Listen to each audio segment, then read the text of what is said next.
గాజులు తొడగండి.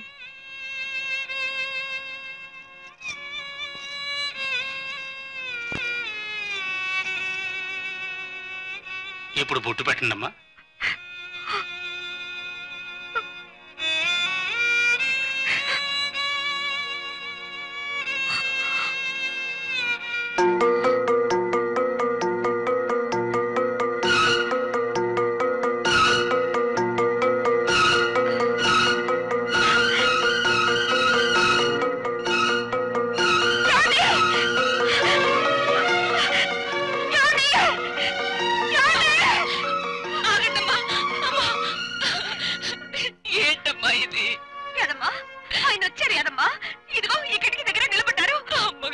అంతే తల్లి, భర్త బతికొస్తే బాగుండని అనుకోవడం వల్ల అలా అనిపిస్తుందమ్మా. కాదండి, నా కళ్ళారా చూశాను. చూసినట్టు మాట్లాడినట్టు అనిపిస్తుంది. అదంతా భ్రమమ్మా. భ్రమ కాదు, నా కళ్ళారానే చూశానంటే నమ్మరే. ఎవరు లేరమ్మా. తెల్లారిపోతుంది, లోపల తీసుకురండి. పదమ్మా.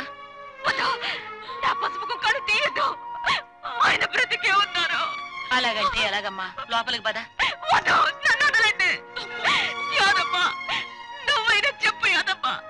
ఆయన బ్రతికుండగా నన్ను విధవరాల్ని చెయ్యొద్దని చెప్పు యాదమ్మా. తప్పమ్మా, అలా అనకూడదమ్మా.